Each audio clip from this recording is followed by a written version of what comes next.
call this meeting to order at 7 p.m. on September 1st. Welcome, everybody. May I have roll call, please? Committee Member Knight, let us know that you will not be here this evening. Committee Member Wheaton? Present. Committee Member Lumiere also informed us that he would not be here this evening. Committee Member Moon? Present. Committee Member Lawrence? Here. Thank you. Committee Member Barney? Here. Committee Member Castillo? Here. Committee Member Rizzo is not here yet. We've been told she might be here late. Committee Member Hinshaw? Present. Committee Member Harrington? Present. And Chair Reynolds? Present. All right, we have one. All right. Do we want to do a pledge allegiance for those of us here in the auditorium? Okay. Chris, would you like to lead? I pledge allegiance to the flag of the United States of America and to the republic for which it stands, one nation, under God, indivisible, with liberty and justice for all.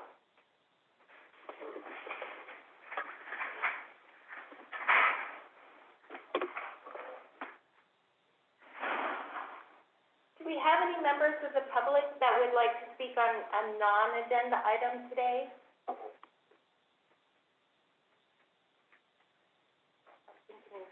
Public on Zoom? I don't think we see any. The phone number is our conference phone here. All right. All right. Chief Bevins, you're on. Welcome. Thank you. Is everything, can you hear me? I'm on my cell phone, so I want to make sure you can see me and hear me. Okay, loud and clear. Perfect. Is this our first meeting for this group? No, I think we've had one more earlier one, but we do have some new members since then. Okay.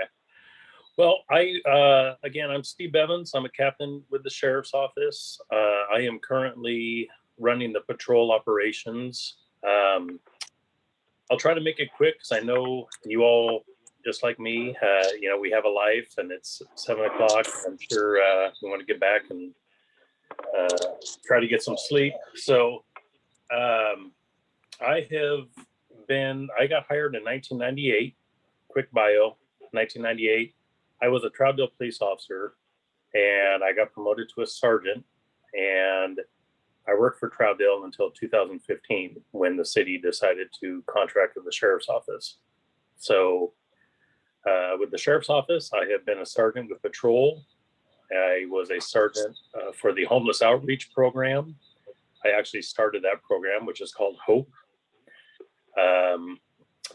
I also did community events and so forth with that, school resource deputies, you name it. I kind of did everything as a sergeant. It was a great experience. I got promoted as a lieutenant. As a lieutenant, I have worked at the River Patrol, in patrol again, and in the training unit. I was promoted as a captain a few years ago, and I am back at patrol, and I am designated as the chief of police for the city of Troutdale. So I just want to give you a quick bio if you don't know me. I'm a Troutdale guy. In the mid-90s, I was a reserve deputy for Washington County, and I was trying to get hired, and no one would hire me. There was like 700 people for one police job around the state of Oregon. Everybody wanted to be a police officer, and it was really hard to get. And I had a Washington County deputy say, you should go over to the city of Troutdale. They hire their reserve officers. I was like, where's Troutdale? So that's kind of my experience. Again, I am pro Troutdale, and I am really excited to work with you in this group. I work with Ray constantly. I talk with Ray Young probably daily regarding any concerns that come up. We have a direct phone call I'm kind of looking at this group as something that you can come to me with concerns and questions, and I can also come to you, and I can kind of maybe use you as our community voice as a group as support for the sheriff's office. We had a rough year last year, and our chaplain program was not going good. As you know, in the metro area and through the nation with the murder of George Floyd, law enforcement was not viewed highly at all. We were actually under attack. And these deputies and all of us, it was a really hard year. We had deputies quit. I could just go on and on. Okay, so I'm trying to make this as short as I can. So right now, I'm really focused on homeless issues with the city. And by the way, if you feel free to raise your hand, I think I could see it if you do it online, if you raise your hand. If you have any questions, just interrupt me. I'm fine with that. I am working with Ray constantly on homeless issues within the city of Troutdale and also 1,000 Acres. Our approach, the sheriff's office approach is different than, let's say, the city of Portland. I think we all, since we're in this metro area, we see the city of Portland, and we probably all have our opinions on that. Our approach is we're going to address it immediately. It's kind of like the broken window theory. If you start allowing it and not addressing it and working through that, it's going to fester. It's going to get bigger and bigger.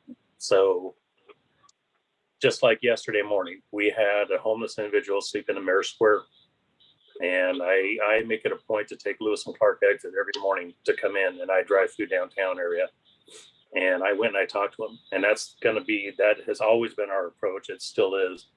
I came up, I woke him up off the bench, and I offered him some resources. I asked about his plans, and he appreciated it. He actually said, "Thank you for everything you do." So we will not, let that just kind of go on and not address it. So I'm really proud of that, because I actually, like I said, I was a homeless outreach sergeant. I'm still involved in that. So I work also with several different groups from the Forest Service, from the Department of State Lands, in regards to the homeless issues, primarily in the 1,000 Acres area because it's so close to the city of Troutdale. It's an issue that we are really addressing hard. We also, with the sheriff's office, we also are looking at equity and inclusion. We have an equity and inclusion manager, Rebecca Sanchez. She was hired last year. I'm actually looking at, maybe at our next meeting, if you guys are okay with it, having her come and talk to you about everything that we're doing at the sheriff's office. She is a pretty incredible lady. And we have been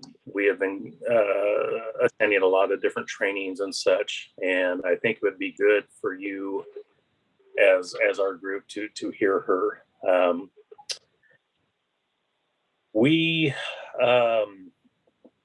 Like I said, I look at this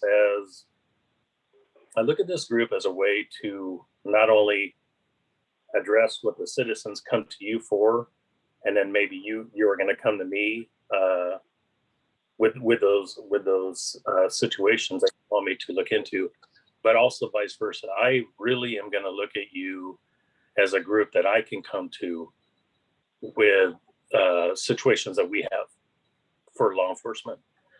We are having some serious issues with hiring and retention, and I know that is everywhere. I know that every law enforcement agency is having this issue, and it's not just law enforcement. It's everything from retail to restaurants, you name it. Everybody is having this problem. It is unprecedented right now in the sheriff's office. We have our corrections side for our 2 jails that literally, people are retiring, leaving early.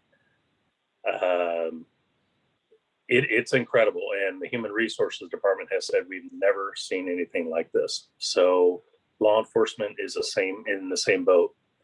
Because of the political environment of being in the metro area, we are losing deputies that we've never lost before, transferring to other agencies. We lost 5 deputies to Deschutes County and the city of Bend, and we just lost 2 more deputies for counties in Arizona.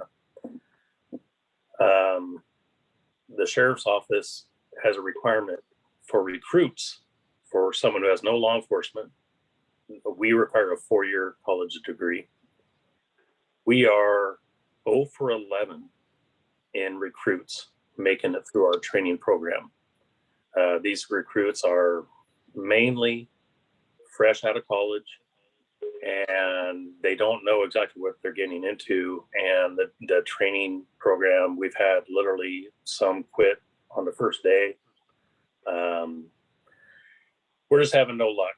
So it is something that I really want to work with you as a group on, to maybe we can address it as a group to try to brainstorm on how we can help the sheriff's office in recruiting and retention, whether that be focused on military, college, so forth.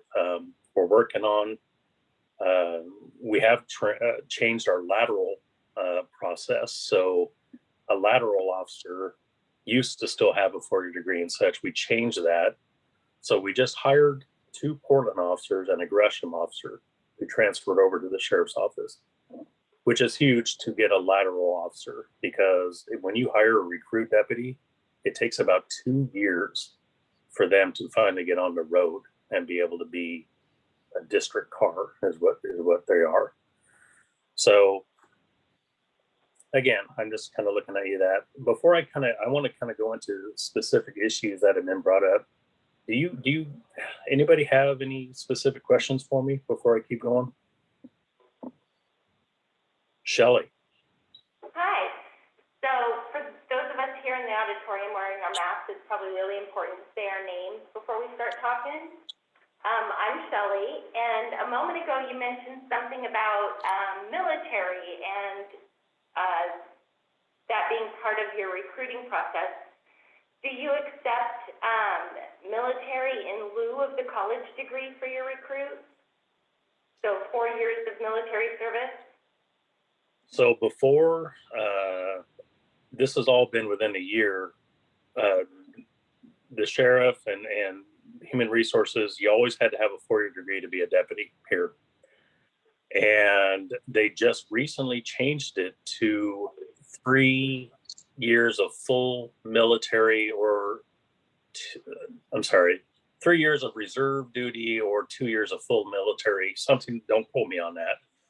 But then the sheriff, it looks like we're working on trying to get no college, military plus 2 years, a 2-year degree.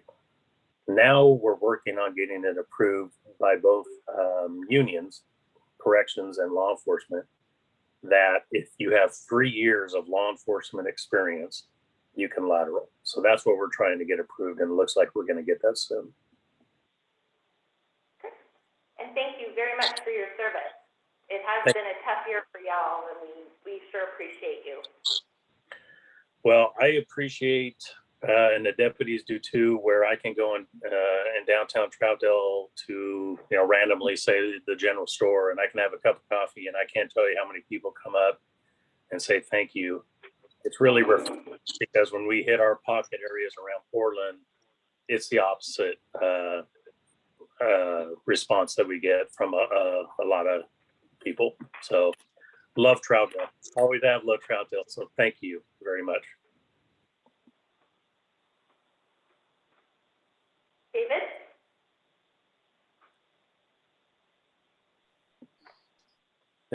Hi, Is that Steve. I have a lot of bias on this issue, because I think one of the problems that, in particular with Portland, and I use them specifically, is that they tend to shoot themselves in the foot. And so in terms of recruitment, biggest thing I think you could do to improve recruitment would be for the county commissioners to separate themselves. And they have to come out publicly and support public safety in your department. And I don't see them doing that. As far as I know, all the county commissioners are Antifa supporters because I haven't heard any different. So I think you have to have a distinct difference of why somebody should come to work for you. And that starts at the top. And I think if you can change their view, it will help you. I appreciate that. Thank you. Heidi? Hello. I'm disappointed that you don't remember speaking to us last year. I believe it was early spring that you came and spoke with us, and we all asked you a lot of questions, and we remember you. I know you speak with a lot of people, but this is our small town. So I have two questions for you. One, what is your definition of public safety? And two, how do you see the police force evolving in the future? Thank you. So I do remember speaking with a group, but this group has a different title. And so that was my confusion. Is that not correct? No, I think there might be a little bit of confusion there. So this is the Citizens Advisory Committee, which is the same one that you spoke to before. Troutdale has created a Public Safety and Equity Committee. However, they haven't started meeting yet. So you might be confusing those two. Okay, well, Sorry Ray told me that I was meeting with the Public Safety and Equity Advisory Committee today. Oh, yeah, that unfortunately got mixed up in communication there. Sorry about that. Okay. So to address your question, my definition of public safety is partnership and working with the community. I'll just make it as simple as possible. I've always been a public servant. My goal was always to help people and to arrest bad people, but also just to be the public servant in anything that comes up. So public safety for me is being that public servant and working with the community and partnership. And I do not remember the second part of that question. How do you see the profession of policing evolving in the future?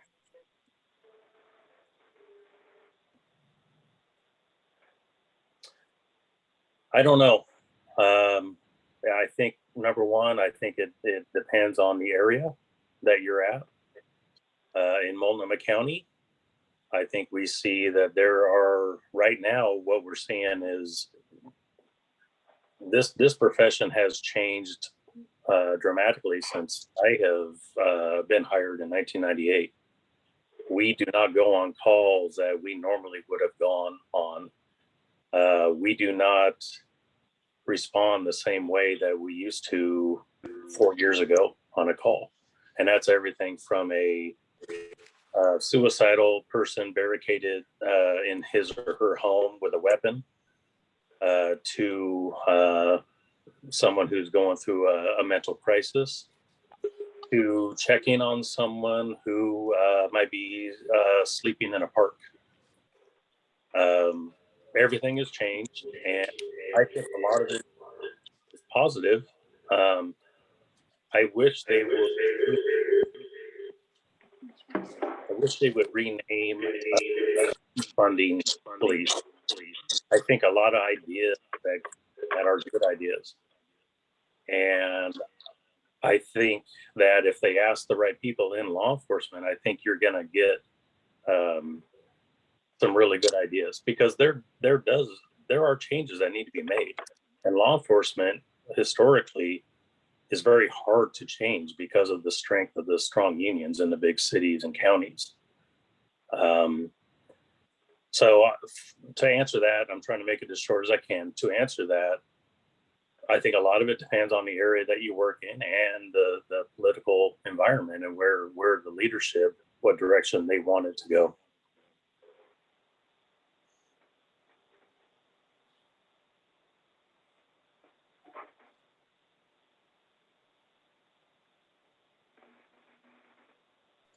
Thank you for answering my questions. Amasa? Amasa, you mentioned you think one way for the police to come together and boost morale is the community involvement. I just wondered, is there something that you can think of for Troutdale in general or this committee to help boost community involvement? Is there something that's been on your mind?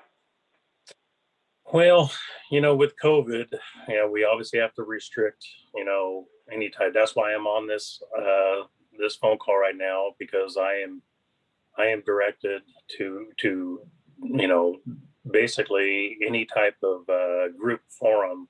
And I know the Kellogg room can hold a lot, but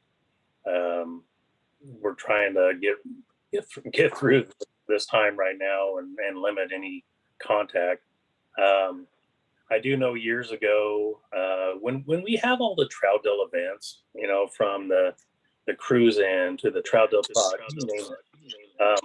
I think having the sheriff's office there, whether it be a booth or whether it has some deputies out there talking to the kids and so forth, I think that's just huge. I always enjoyed doing that, and so us as a group, I think we could really partner and work with the community, city of Troutdale, on that. I know, but with COVID right now, it's hard to do that. We'll get out of this, and afterwards, that's where I would like to really work with the community on all of our summer events and such. We can get out there and meet everybody.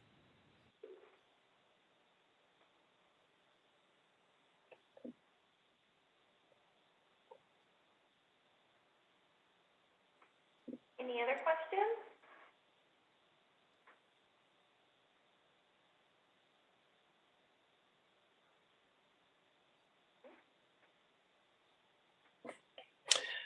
If you would like, I can give you some really quick updates on the sheriff's office and kind of what we have done for Troutdale, and then I'll stay quiet. That would be lovely. Thank you.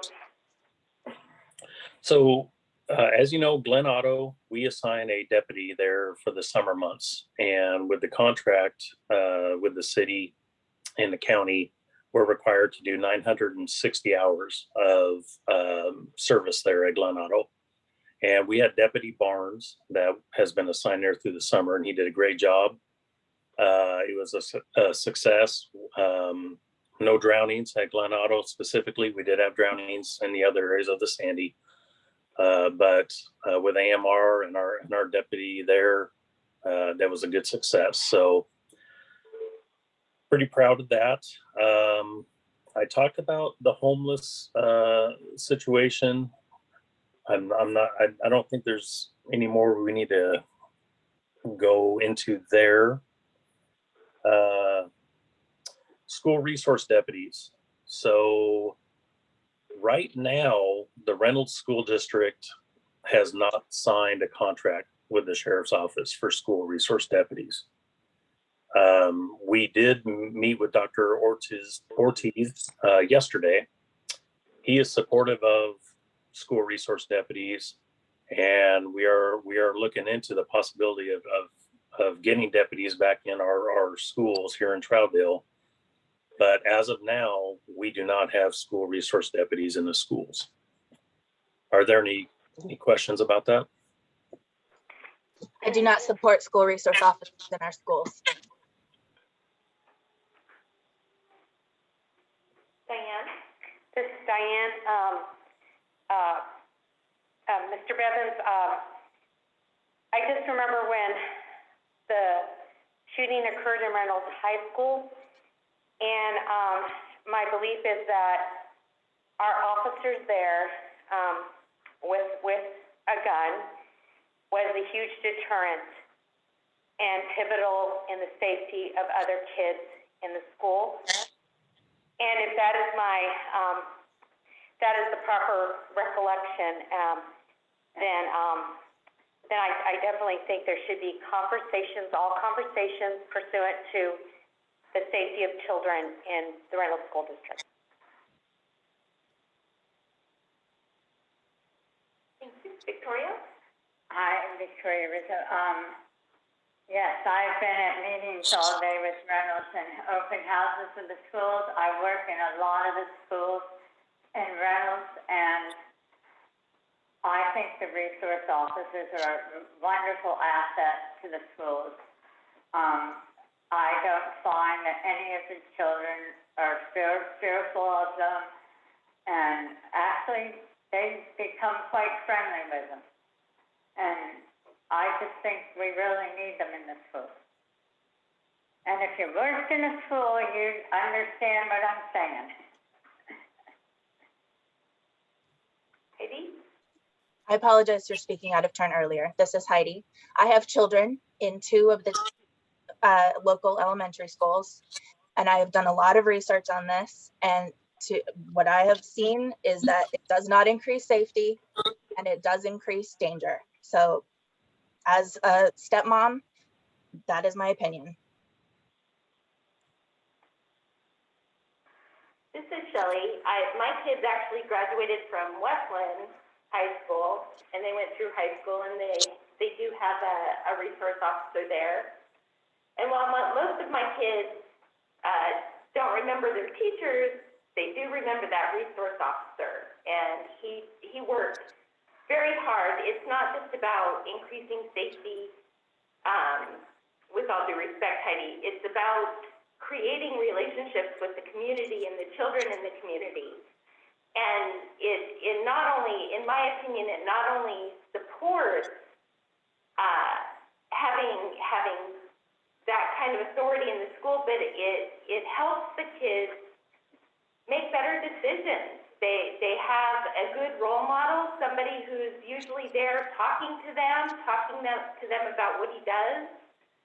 And he provided, or she, in some cases, it just happened to my kids, it was a male policeman, and he just provided such great relationships with the children. Everybody in Westland knew him. All the kids knew him. They felt safer because he was there.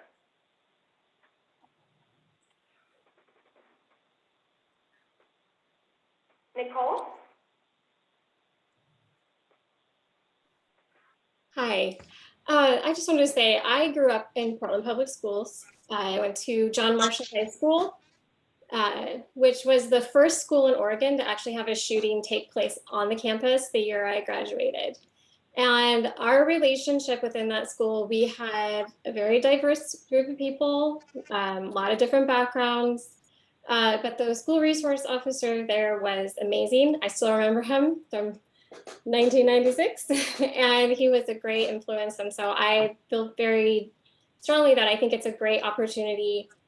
I think Shelley was saying that it's not just about safety, but it is about an opportunity for kids to interact with local law enforcement, to see that not all cops are bastards, which they're being fed pretty regularly, and creates fear and distrust.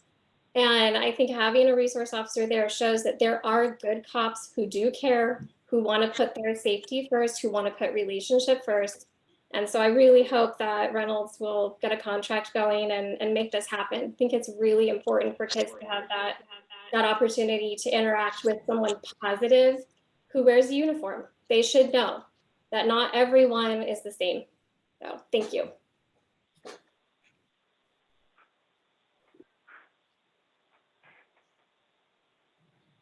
Any other questions or feedback? Chris? Well, one thought that I had is,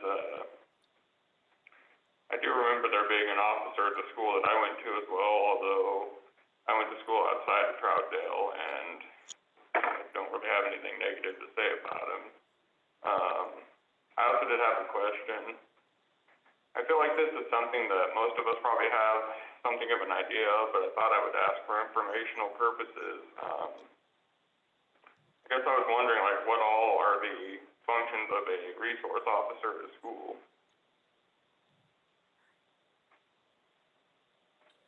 So I can answer that. And again, Heidi, I respect your opinion. I respect everyone's opinion. So I was on that call, and I have my experiences as a sergeant when I responded there, when I had my coworkers and my friends run to the gunfire to eliminate that. I think it's critical that agencies hire the right school resource officer, not someone that wants the great days off, wants the weekends off and work day shift. You need to hire the right person who wants to almost be a counselor for these students, who wants to really work with these kids. And to answer your question, sir, I can tell you at Reynolds High School, the school resource officers are utilized as when there's a situation that the security needs assistance with, they will call the deputies, but also they assist the administration for all different areas, whether it's talking with the parents or whether it's counseling, whether it's kind of a mentoring and helping the kid that might need some help. They're used for a whole bunch of areas besides, working the nights at the football games or the basketball games or such. But you have to hire the right deputy for that job, someone who has a heart, just like a homeless outreach deputy. And that's why we go through a really strict process and finding the right person for it. You have to have a heart for it. You have to have a calling for it. So, again, I was on that call at the Reynolds High School shooting, and I heard and saw my two friends run towards the gym, run towards that bathroom where the shots were being fired from. And I'm very emotional about that. And it was a really hard day. And Emilio, I have worked with his parents and such. So I'm not going to go into the details of it because I respect everyone's opinion. But if you have the right people there as resource deputies, they are invaluable, in my opinion, especially for Reynolds High School. Thank you for your answer.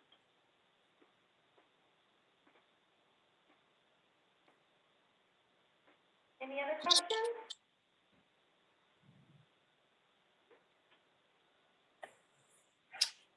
I just have. Yes, I just wanted to ask, what resources were you able to offer the man who was sleeping in Mayor Square the other night? So actually, he was someone I've never met before, and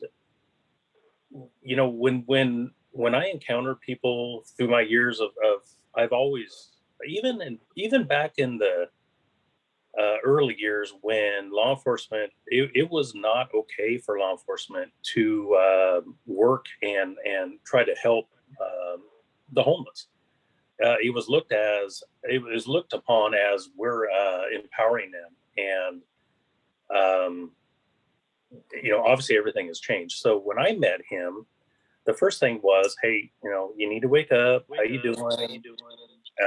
I told him my name is Steve, and he told me his name was Brent, and we just kind of had a dialogue. We talked about, he's down and out of a job, doesn't have anywhere to live, so forth.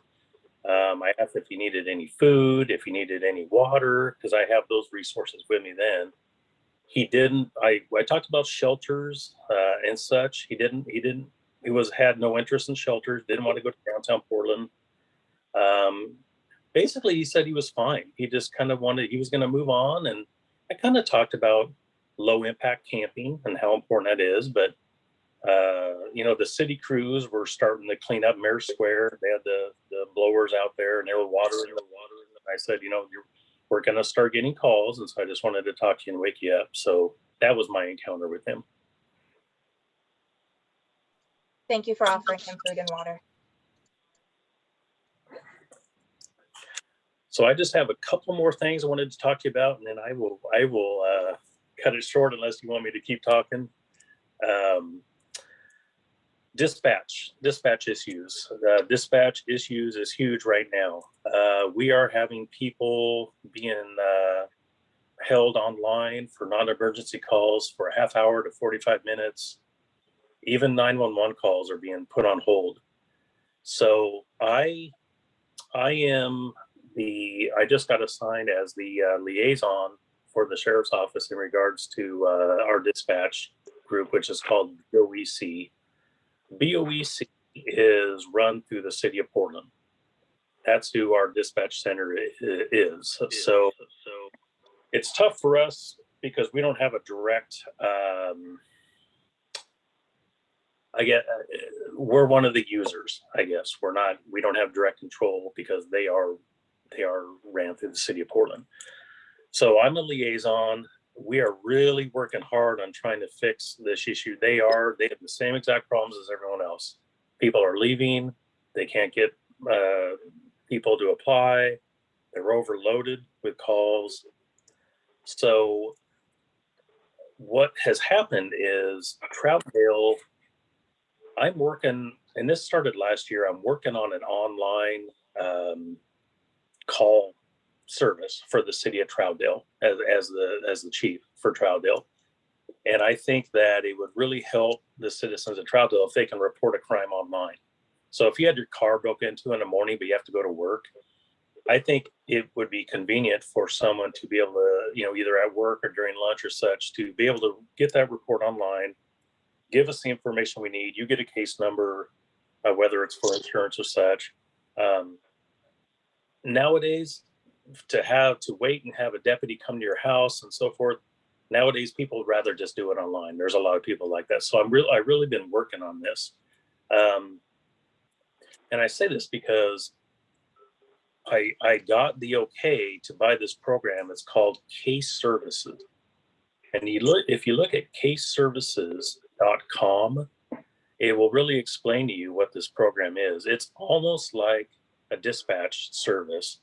If you were a small city, you could almost use Case Services as your dispatch. So the sheriff's office, we got it approved. We purchased Case Services. We really modified it to give our people, the people we serve in unincorporated city of Troutdale, all of our contacts. It's a way to click into the website, report your crime, get a case number, and then we can follow through with that and assign where we need. Ironically, BOEC, to address this issue, bought the same service to try to address why we're having these long hold times for non-emergency and emergency phone calls, which is great for us. So for Troutdale, for the unincorporated areas, every area we serve, in November, we're going to implement this program for us. Also, BOEC is going to implement it. So next year, we're probably looking at that service getting implemented with BOEC. So I'm just kind of giving you a heads up. For Troutdale, November, we'll be able to do online reporting, which is huge. We don't have that. A lot of agencies do, Portland, Gresham. We need to catch up. We need to do that. And BOEC is also doing the same exact program, which is great for us because we'll be ahead of the curve. We'll already know everything. So any questions on that? And then I'll talk about municipal support and then I'll be done. Twyla? Yeah, just a quick question. This is Twyla. Wondering, since the EASA reporting will be much more, do you anticipate we'll see any change in crime statistics with petty crimes and things like that, with it being so much easier to report those crimes and not having long hold times? Well, we talked about that. And a lot of times when let's say you woke up and you found that somebody went through your car and took, let's say, some change out of your ashtray, and you weren't going to report it to your insurance agent, but you just wanted us to. Usually a deputy's not going to give you a case number for that. They're going to say, okay, I'll make sure I'll take the information. We'll talk about a roll call, and we know that we're going to hit, Evans Avenue to make sure we patrol heavily there. This way, it is going to give more case numbers, but it's still not going to show more calls for service. Thank you. Amasa? Amasa, I just wondered, is it important, like when I just had a simple break-in in my car, is it important to report those kind of things? Because I haven't in the past. I feel like you guys are busy enough. Is it important for statistical purposes to report those? Yeah, we want to know because when we get those reports, what we do is when we do our roll calls and such, we have people that do our statistics for us, and they will look at specific areas and times in the city. Let's say for a car prowl, like you're talking about, if we've had in the last few months, if we've had 20 car prowls from 2 a.m. to 4 a.m. in this specific area, that really helps us with deputies, and we can also assign some detectives to get out in that area and proactively try to address that. So we want to know that.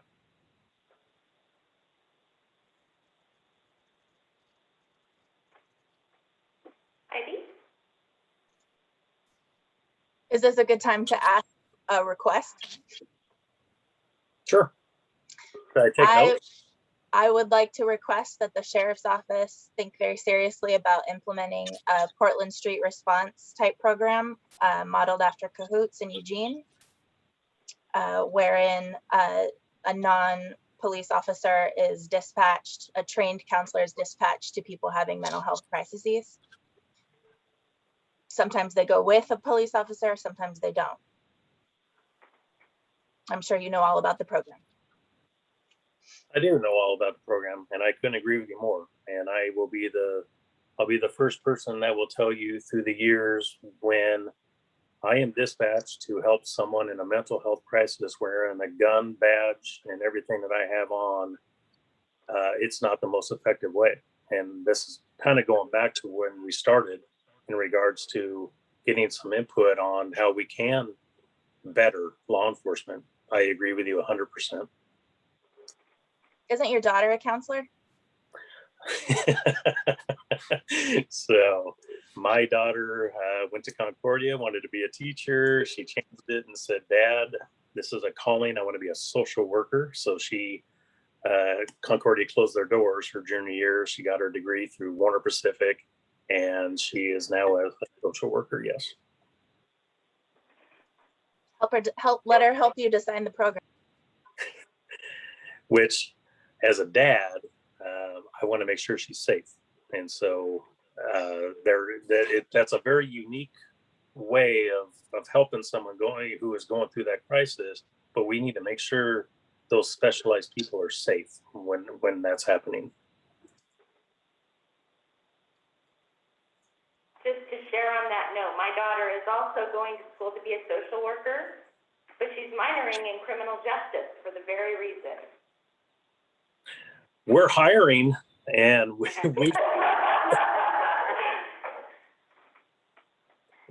we would love to have her.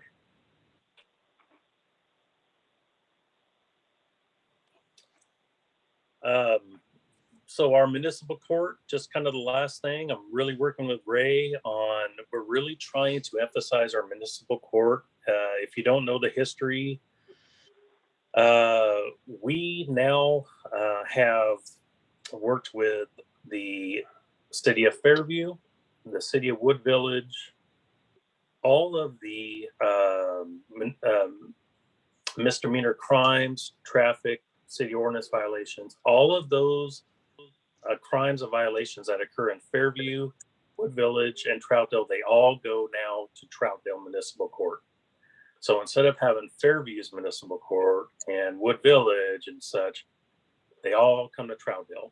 And I don't know the specific agreements in regards to the fines and disbursements of the money, but everything goes to Troutdale now. And it just simplifies the process. We have one judge, we have one court date that all the deputies will know when we're in our contract cities. This is the date that we need to put someone in, and working with the district attorney's office. They are so overloaded, and a lot of cases are just being rejected or not looked at. The municipal court is opposite. Municipal court will look at that. So we're really working on trying to get more of our citations and such put into municipal court. Citations are not high right now. The deputies are not given a lot of, specifically not given a lot of speeding, or not speeding, but any tickets in general. A lot of warnings, like 85 to 90% is warnings. And there's a lot of different reasons why, but we're really trying to emphasize our municipal court right now. And that is basically what I have for you. Allison, did you have another question? I was just curious what the most common crimes in Troutdale is.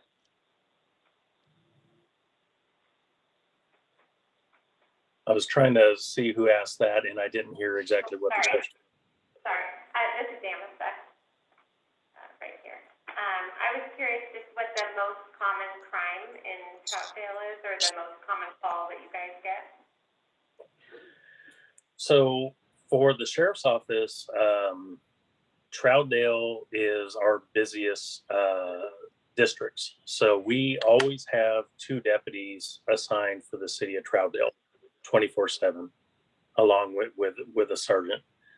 And the highest amount of crimes right now, I don't know off the top of my head, but just from my experience of reading the call loads, the calls that come in would be suspicious people. A lot of them are down at the truck stops and such. Thefts, a lot of car thefts. We're seeing a real rise in assaults and kind of crimes that are more physical assaults that are we're seeing more aggressive assaults, I guess is the best way to put it. Everything from McMinimums, where they're assaulting our deputies, to domestic violence type calls. Stolen vehicles are up, pursuits are up. We are terminating pursuits almost nightly because it's just not worth it right now. The governmental interest is it's not worth, pursuing a stolen vehicle in Multnomah County. So we're seeing at Troutdale sees everything. Troutdale, because of the truck stops and the 24/7, it's always, we have prostitution at the truck stops. We have, you name it, you see it down there. So the majority would be thefts, car thefts, suspicious people. Those are the majority of the calls in Troutdale.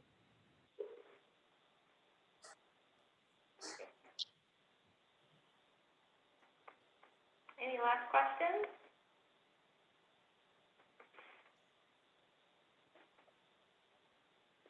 Chief Bevins, thank you very much again for your service, and thank you for joining us tonight. Yeah, thank you. Thank you. Thanks for having me. I appreciate it. Did you want me to stay on, or are you done with me? If you're done with us, you're good to go. Have a good evening. All right. Thank you all. Take care. Thank you.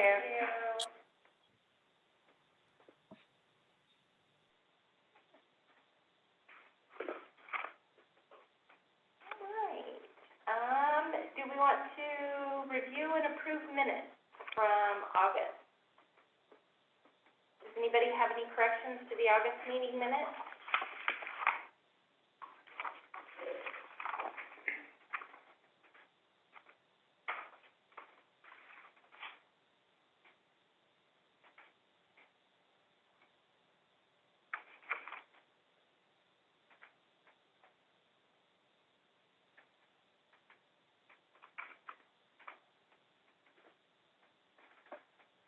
No corrections? We have an motion to accept minutes as written. I move, Victoria Rizzo, I move that we accept the minutes as written. I second, and also, yay, good job, Melissa. Woo. Yay! And I'll second that, Melissa. All in favor? Aye. Opposed? Minutes accepted.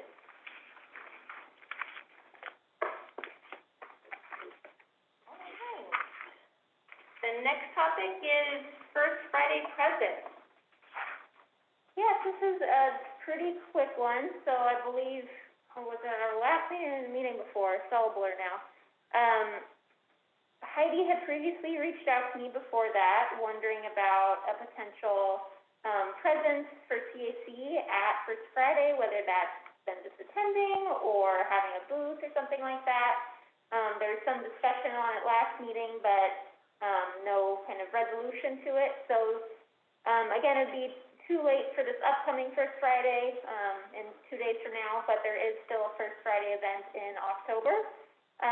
The only real, regulation, I guess I would say, for it is if you all were to have a booth, there just can't be any more than 5 CAC members at it at a time, just so we keep in line with the open meetings laws. But yeah, other than that, this is, a time for you all to discuss if that's something you want to do. And if it is, whoever wants to move forward with it, I can connect them with the right city staff person. So that's all for me. Shelley, have you had any other brilliant ideas? I was just going to ask you that question. So we're looking at for October, First Friday in October, doing a table, and actually I think Victoria had a lot of really good suggestions. Are they gonna pass out candy this year, or we don't know yet? I'm not sure, actually. That's a good question. I can certainly ask them, but I don't know off the top of my head. Okay. 1 year for Halloween, it wasn't on Halloween, it was like a couple of days, when all the merchants passed out the candy, we set up a table, and we got a lot of people, and they were interested, and we passed out little toys, wasn't it toys? Oh, you weren't here yet. We had little toys and some candies that we passed out. Diane was there, and Will, and I, and people that aren't here anymore. But it was really fun, and it was more towards the end of October. So we did it down by Merritt Square, didn't we? Mm-hmm. So that's an idea too. And if that goes, I mean, it is a big event with Troutdale people. So. You mean the passing out candy at Halloween? Yes. Yeah. When all the merchants do it, and then we just had our table out there too.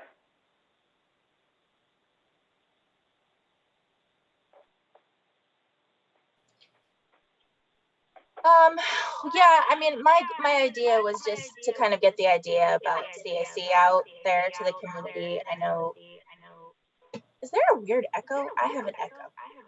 Anybody else? I'll just keep talking and ignore it. Just to tell people that we exist and have us be a place where they can come raise their concerns that might be a little bit less formal than a city council meeting. On the other hand, I don't know that it does a whole heck of a lot of good for them to do that, so maybe it's pointless.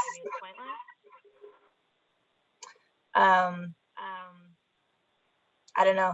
Handing out candy and just being nice to people sounds fine.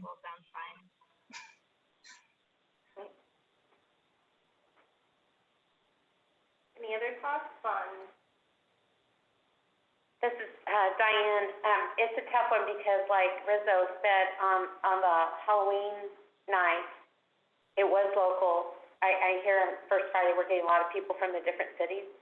And I don't know if we did a flyer on what the Citizens Advisory Committee actually does, because we had some people that were interested. Yeah, we had our big banner. We had a flyer on what we did. So we had some really good community presence by serving the children, and they're with the parents. And we had a couple different baskets, and we all dressed up.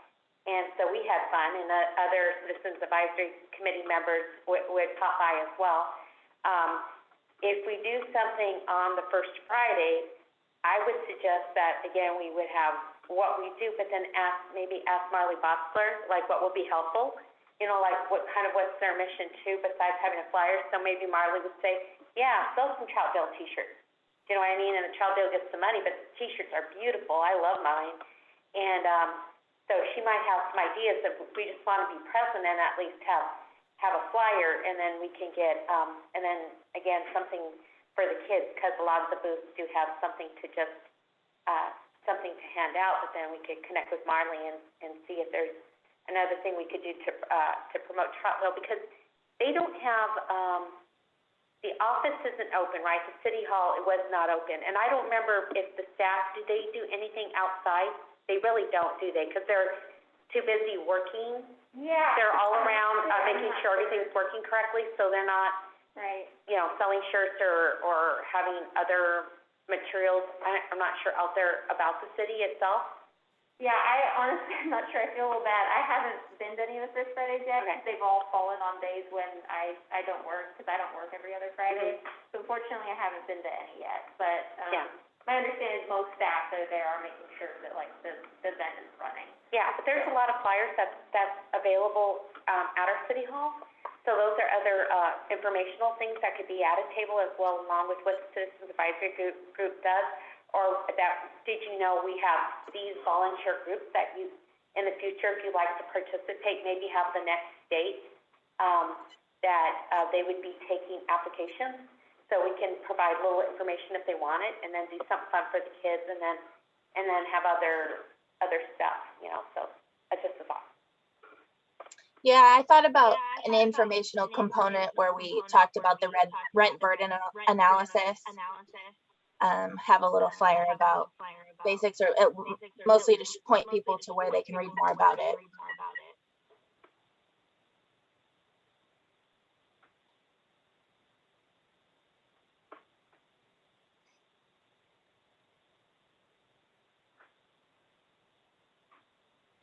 So, any volunteers to run points on this project?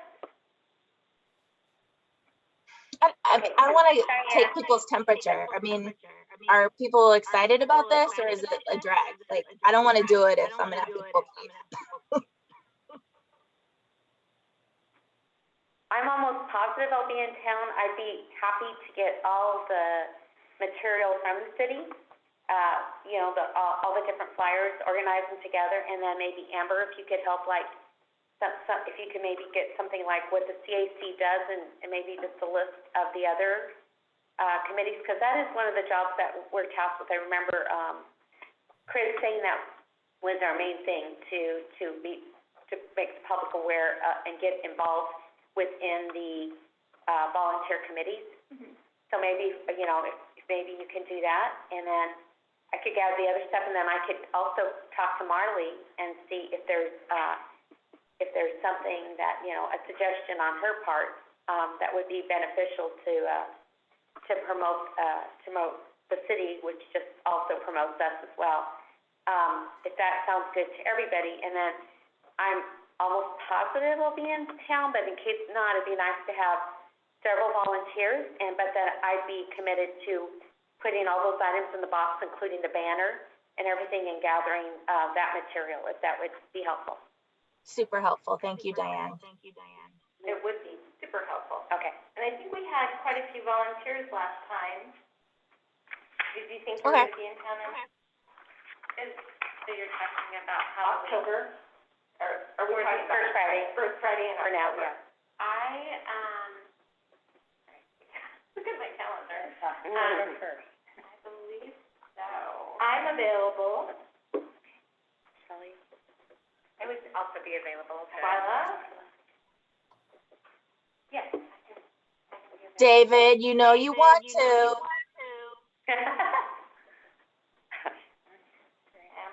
I think you're 5.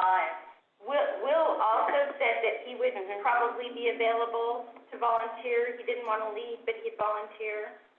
Okay, that sounds fun. We'll do it. I'll lead point. How many people can I email at a time? Probably email all of us, and then those who want to get involved will respond, I think. That gives everybody the opportunity. That be all right? Yeah, it's fine. I was trying to decipher Chris's last email about what we're allowed to email and not, so.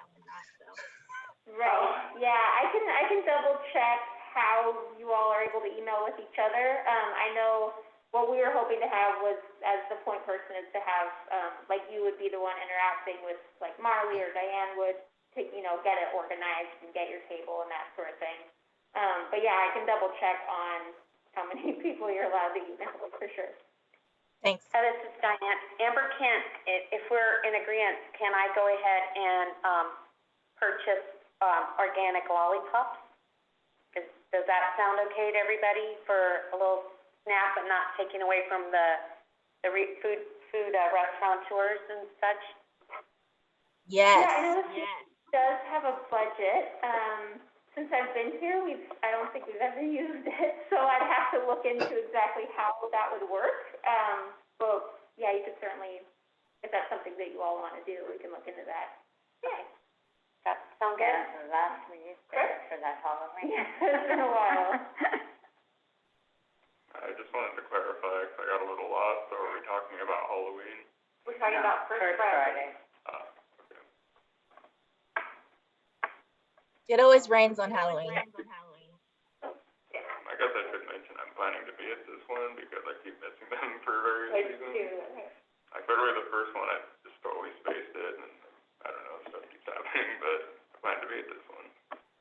This is Diane, so maybe people can tag out, so if there's like too many and somebody comes along, then somebody can just leave and go check out booths and stuff like that, so that might be a way to navigate, so as many people as want a CAC to participate, then you could just like be in and out, because there's a lot of fun things to look at and a lot of stores that are open, so a lot of things to do.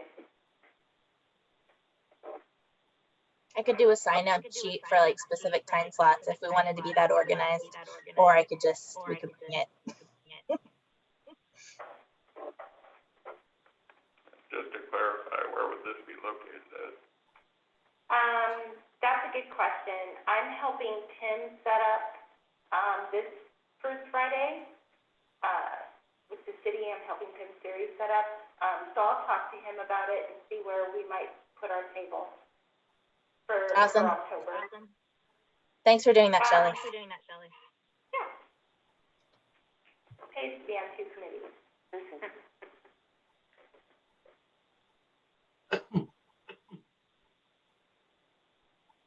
Hey, Alex, I didn't get to meet you last time. Welcome to the circus. It's nice to meet you. Glad to be here.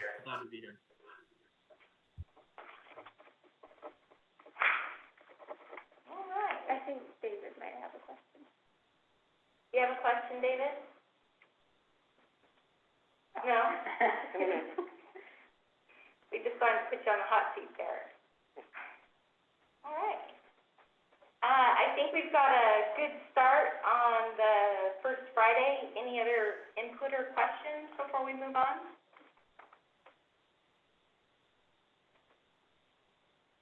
All right. All right, this is real short and pretty much the information I included in your email, but I just want to make sure you all were aware. So obviously at the last meeting, I said that this meeting would be our rent burden meeting. But just due to workload and staffing changes and to make sure, we really put together a good meeting, we have moved it to September 29th.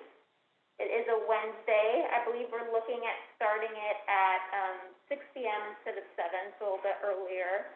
And we are planning, if there is an in-person component of it, which we're hoping for, it'll actually be at the Troutdale Terrace Apartments, the community room, so that hopefully, we can get some more people involved that haven't been able to go before and who might not want to come to the police facility for that type of event. So we're really excited to be able to be in that space, and looking forward to doing some new pieces at that event this year. So, guys, do you want to add anything to it? No, you covered it pretty much. Cool. Any questions about it? And we'll definitely send out more information as it gets closer. We're still kind of getting all the final details in place for it. Amber, this is Diane. I have a question. How are people going to know about this? Because I know that this isn't always the best, but I know since you have it at the terrace apartment, then you'll be getting more input from. Is that a low in, or I don't know what the appropriate words are for I believe it is in affordable housing. Affordable housing. So if you're going to have it at affordable housing, then the most of the input will be from affordable housing residents. So how are everybody from every diverse background going to be notified about this, about this, be it whether it's in person or on Zoom? Yeah, I believe it was mentioned in the Champions that the rent burden meeting was happening. We will also be putting it into social media. I think in previous years we've reached out to other property management companies, but beyond that, if you all have other ideas, it's hard to get the word out to everyone. So, and also, of course, you all are welcome to spread the word and make sure that all different groups of people are there. But we're always welcome to other suggestions for how to get the word out.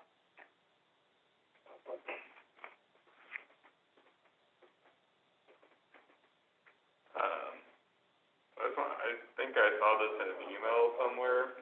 I thought I would clarify, because this is happening at the end of this month, does that have an effect on the October meeting? Yes, thank you for bringing that up. Yeah, since it will be at the end of September, we are canceling the first week of October meeting. So after the rent burden meeting, your next meeting would be in November.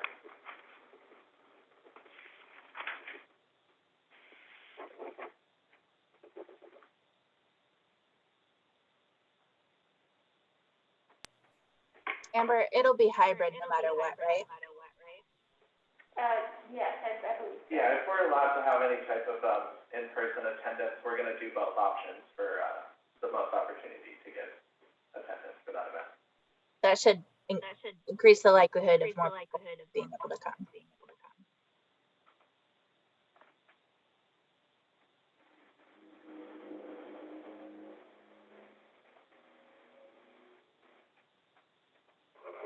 Any other questions? Okay, Amber, staff communication? Yes, so this is pretty short as well. The first item, I'm just going to pull up my notes here, so feel free to ignore that on the screen.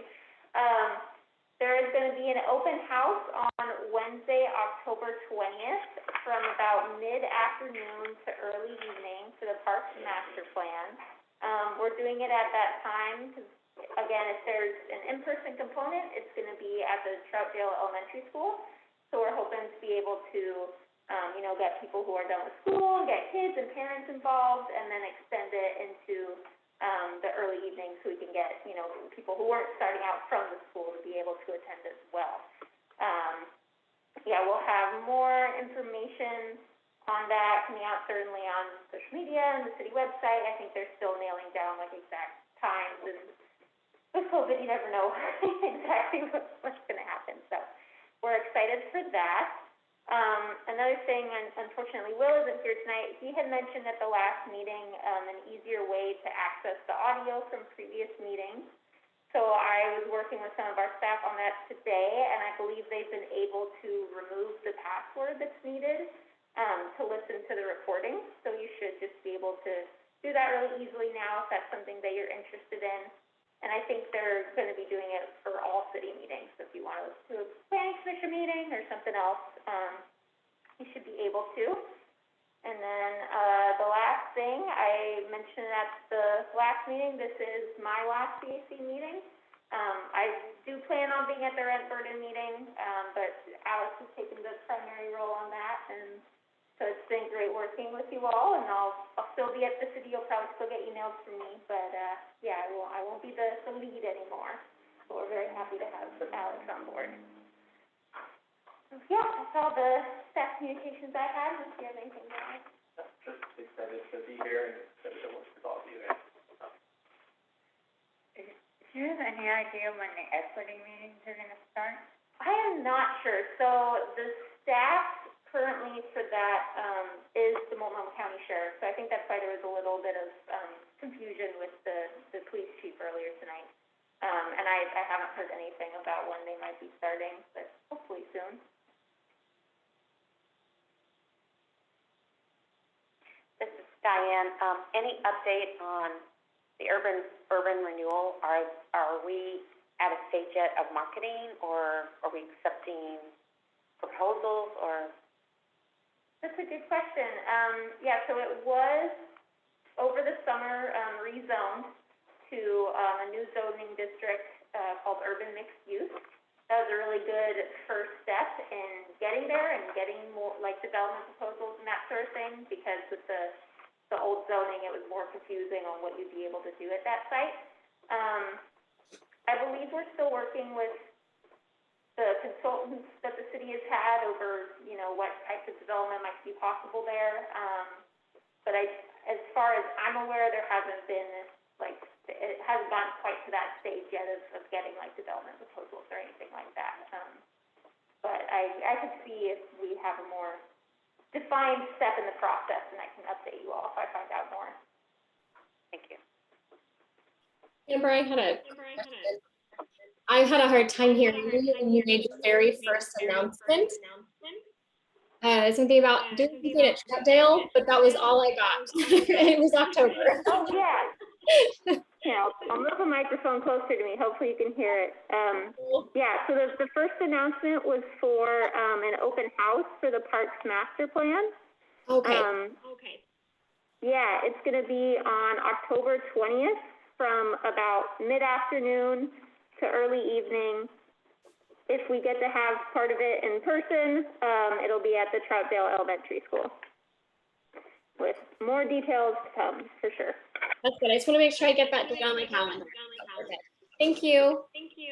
No problem.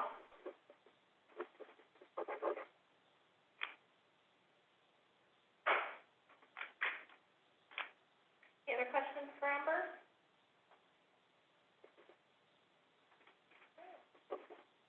Committee member comments. Victoria, do you want to start? I have nothing tonight. Nothing? Amber? I just really enjoyed this evening's opportunity, as Amber, you set this up, to speak with Dr. Officer Bevins, and that was really interesting, and I could see how involved he is with our community, so that's, been here a long time.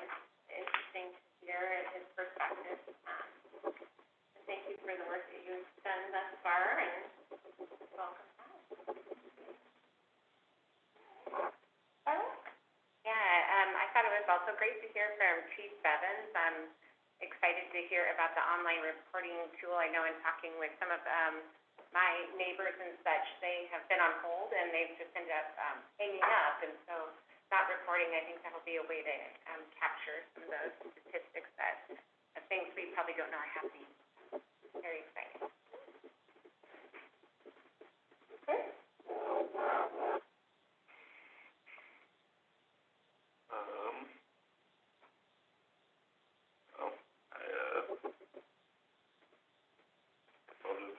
you guys for another, great meeting, and, it's been a pleasure working with you, Amber, and welcome to Alex.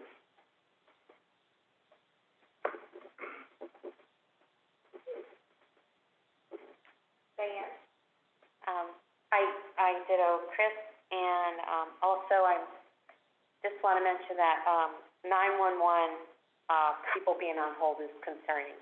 So I understand about the online, which makes a lot of sense for a lot of smaller crimes. There are things that maybe we could use our officers' time better, for other things.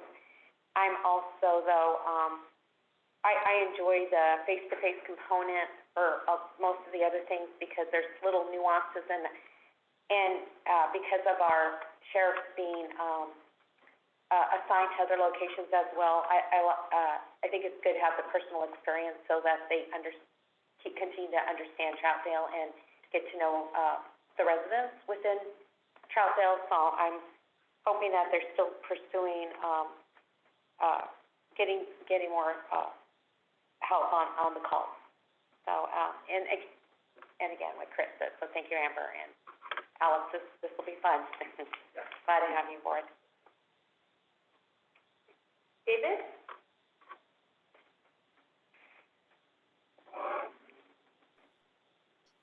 Thank you.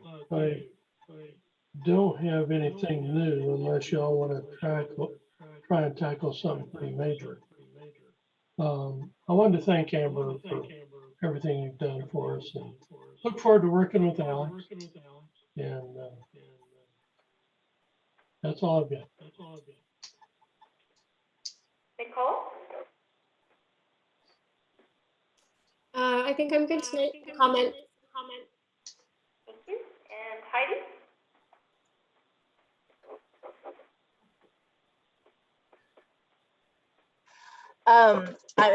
I love watching David think.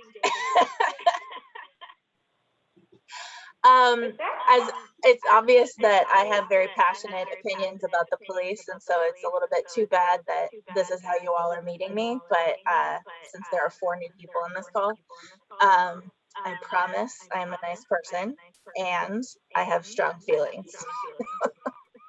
So I would like to know how to pronounce, is it Twila or Twyla? It's Twyla. Okay, and I believe, Twyla, I met you near your house when I was out for a walk, and encouraged you to apply for this, so I'm really happy to see you. And Amasa, is that correct? Amasa, kind of like amethyst. Amasa, great. Lovely to meet you, as well as Nicole. So I hope that somebody has told you what we do, because nobody told me. So if you want to email me, you can. I still haven't figured out what we do exactly, but we're all kind of trying to figure it out together. Amber, I am not sad that you're leaving because you are joining me at school, and that is very awesome. So we'll have fun with this tabling event at First Friday. We'll just, just do our thing. So thanks. All right, and Amber, I second that. Thank you so much for all you've done for us over the last years that I've gotten to work with you. It's been a pleasure. Alex, I look forward to working with you. It's going to be quite an adventure, I think. And can we have a motion to adjourn? I motion to adjourn. I second Victoria Rizzo. All in favor? Nice. Opposed? This meeting is adjourned. Have a lovely evening, everyone.